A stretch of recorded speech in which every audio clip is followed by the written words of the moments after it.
professeur en telle étude en termes de l'enfant, quoi, de l'âge de l'enfant, va suivre tel, et puis va te donner les étapes. Il y a le coutumier, la coutume, et il y a la religion qui joue un moral. Je ne veux pas juste dire pour les chrétiens, hein, même pour les musulmans. On va te dire, bon, l'alpha ou bien l'imam va te dire, prie tel machin, il faut faire toutes les incarnations. Et je voulais aussi revenir sur le point où tu dis la manière dont on l'a grandi. Parce que moi, je regarde mon expérience dépressive comparée à ce que les ados de maintenant sont en train de vivre.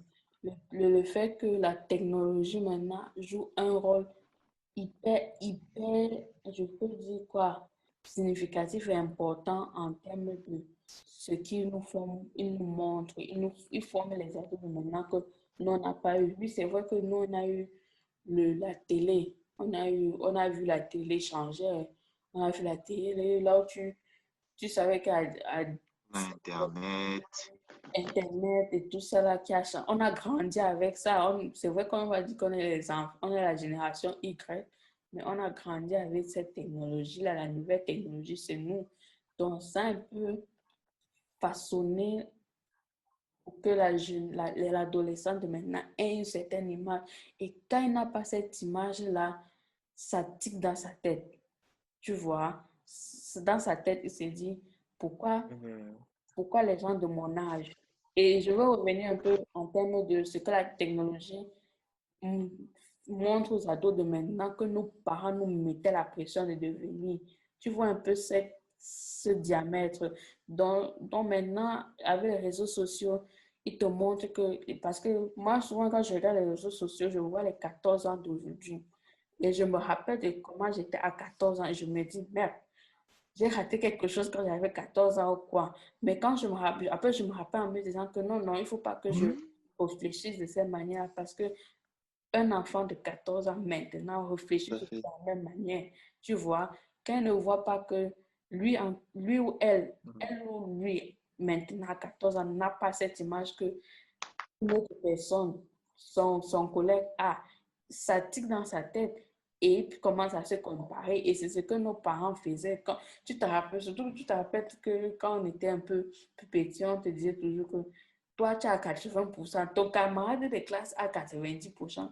Les 10% là sont partis que par où. Donc, on commence à te comparer. On dit que, mais il y a l'enfant de mon ami, de l'oncle, de machin, qui fait ça à la maison. Toi, tu es ici, tu fais rien, tu fais machin. Donc, il y a aussi le côté de comparaison qui nous a beaucoup affectés hein, parce qu'aujourd'hui, on ne veut pas en parler, on veut dire que non.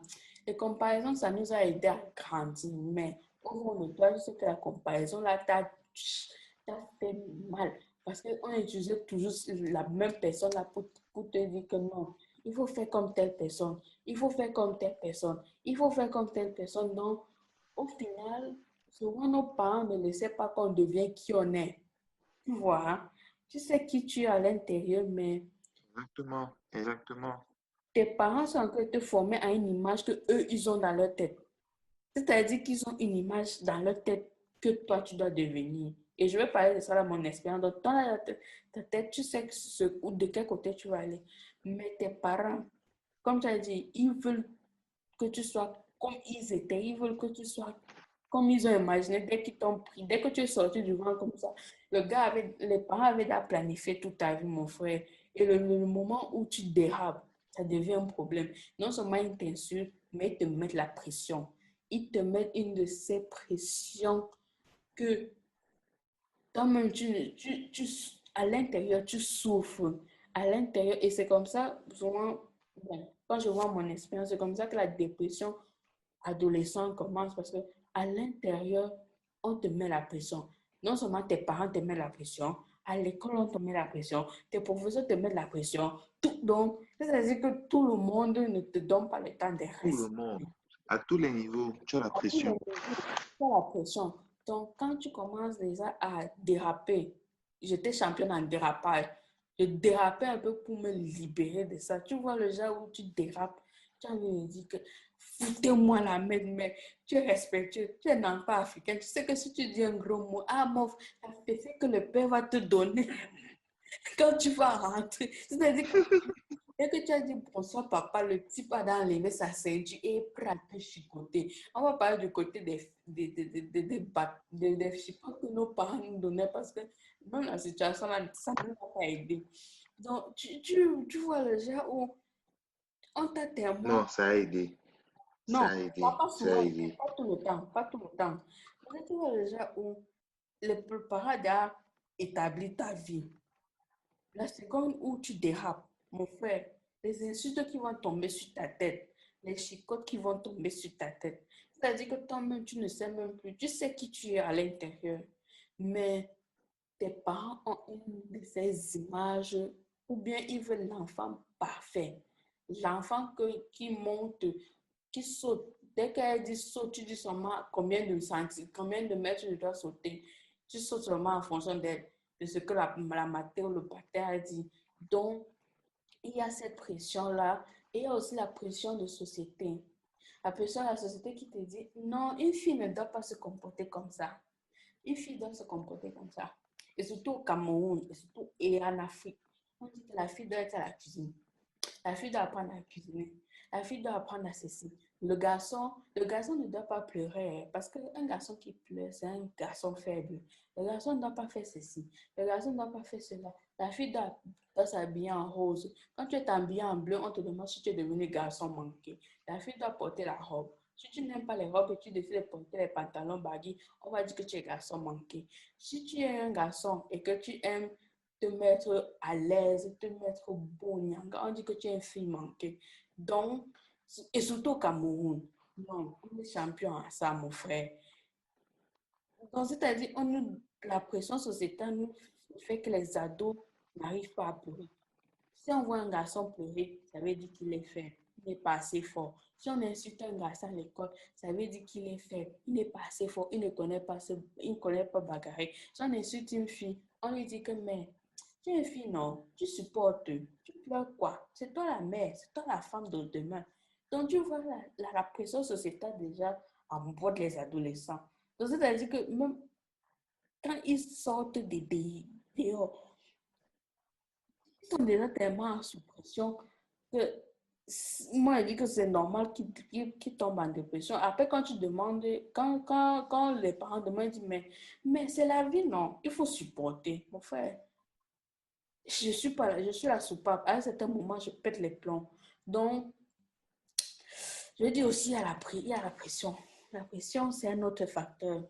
Parce que vraiment, surtout en Afrique, on met beaucoup de pression sur les adolescents. On dit que non, les parents ont fait les erreurs, c'est aux adolescents. La jeunesse du futur, là, ils vont arranger nos erreurs, mon frère. Pourquoi? Moi, je dis tout le monde souvent que pourquoi? Mais pas toujours. Hein? C'est pas toujours à nous d'arranger les erreurs des parents. Chaque génération doit commettre ses erreurs, hein. Oui, ça, Aucune génération ne peut être parfaite. Aucune génération ne peut je, être parfaite. je suis d'accord avec toi, mais je suis d'accord qu'aucune génération est parfaite, mais il ne faut pas non plus mettre la pression sur la génération qui vient. Tu vois, je vais mettre, c'est vrai, mets la pression, mais à une bonne dose. Une hyper bonne dose. Parce que quand ça déborde, quand la bonne dose là déborde, ça devient maléfique. Ça devient maléfique. Regarde, par exemple, si on prend, par exemple, l'exemple des enfants aujourd'hui qui ne réussissent pas leur examen de fin d'année et qui pensent aller se suicider. Nos parents de la génération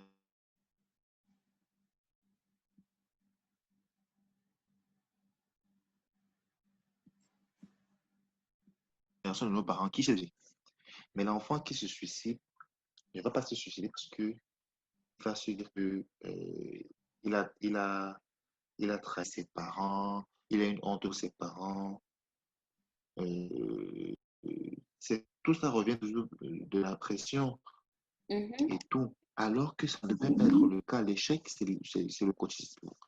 C'est pas le quotidien de tout le monde, mais l'échec peut arriver à tout le monde. Tu peux être brave n'importe comment, mais ça peut arriver qu'à l'examen, tu te loupes. Puisque l'examen, c'est une chance, c'est un tour. Ça peut arriver que même si tu as été brave durant toute l'année scolaire, Peut-être tu n'as pas été en forme ce jour et que tu te loupes. Donc, on ne va pas venir, mais parce que les enfants se disent que, ah, comme j'ai échoué là, si je rentre à la maison, mon père va me tuer. Ma mère me fait ainsi. Et c'est pas normal. C'est pas Même normal. même maintenant, j'ai raison, c'est pas normal parce que, à vrai dire, la génération, je ne vais pas dire la génération d'aujourd'hui parce que c'est la même chose qu'on vit, mais la pression que nos parents nous mettaient pour, pour, pour réussir les examens, mon frère, c'était malade.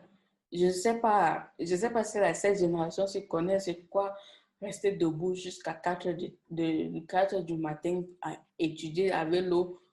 connaissent, hein, c'est les mêmes règles. Ils connaissent. Ils connaissent, mais avec l'eau glacée, mon frère, le genre où si tu baisses la tête pour dormir, la matin passe derrière avec sa babouche, te lance ça correctement, te dit que tu dois étudier, mon frère. On a beaucoup souffert, mais et c'est pour ça que je me suis dit que je ne vais jamais faire ça, mes enfants. Je suis désolée, mais... Et aussi, j'ai aussi trouvé notre Ouais, solution. mais il faut être à l'écoute et adapter l'éducation en fonction des générations. On doit adapter l'éducation en fonction des générations. Et aussi, il y a aussi le Que truc, les gens cessent aussi de dire que non, on veut toujours forcément copier le modèle occidental. Mais non, c'est parce que nos enfants sont confrontés au modèle occidental. À la télé, c'est l'Occident qui regarde. Sur Internet, c'est l'Occident qui regarde. et même, on ne parle même pas loin. On ne parle même Un pas enfant ne peut pas être habitué même au pas modèle occidental, modèle africain. Non, non, même pas seulement Internet, mais l'Occident aussi apporte les choses donc, en tout, Afrique. tout c'est la tête. Oui, je suis d'accord. Oui, non, je ne dis pas que l'Occident n'apporte rien en Afrique, hein, mais je dis juste que on veut calquer des valeurs africaines alors que l'enfant est en longueur de journée. Quand l'enfant est à la maison, combien d'enfants aujourd'hui regardent TIA TV chez eux? Personne, Combien d'enfants regardent Equinox? personne, Combien? pas Tu vas beaucoup. aller voir Disney Channel, TF1, Novelas. Chine occidentale. Mais vous voulez quoi? Novelas. Mais vous voulez quoi? Vous voulez quoi? On Il ne y a demande aussi pas quelque non plus de chose. copier ces Mhm. modèles-là, mais d'adapter. Mais d'adapter en sorte que l'enfant ait un certain équilibre. Ou alors, tu empêches carrément l'enfant d'avoir accès à la télé, à Internet, ce qui est quasi impossible de nos jours, parce que les parents ne sont pas disponibles. On court parce qu'il faut que les enfants mangent, il faut qu'on paye l'école des enfants. Donc, tu vois, les parents se tuent les journées au boulot, ils sont pas à la maison. Mais tu occupes ton enfant comment donc? Tu mets la télé à la maison pour que l'enfant ne sente pas trop ton absence. Tu mets Internet pour que l'enfant ne sente pas trop que tu es absent. Les À gens la n'ont longue, tu veux quoi? Tu jumelles, tu jumelles les deux. Tu essayes de faire un mélange des deux, le modèle occidental, et puis maintenant, avec ta rigueur, sans trop pousser la barre, pour que l'enfant puisse se retrouver dans tout ça. bon, est-ce que tu penses aussi que le fait, Moi, je pense que c'est... est-ce que tu penses aussi que bon, le groupe que tu marches avec à l'école peut souvent affecter ta communication? Pardon? Je dis, qu'est-ce que tu penses souvent, et aussi le fait que souvent le groupe avec qui on marche à l'école ou bien dans le quartier peuvent souvent affecter notre santé mentale. Tu en dis, penses quoi? Non, ça c'est une grande part. La compagnie de l'enfant a un grand rôle à jouer aussi. Ça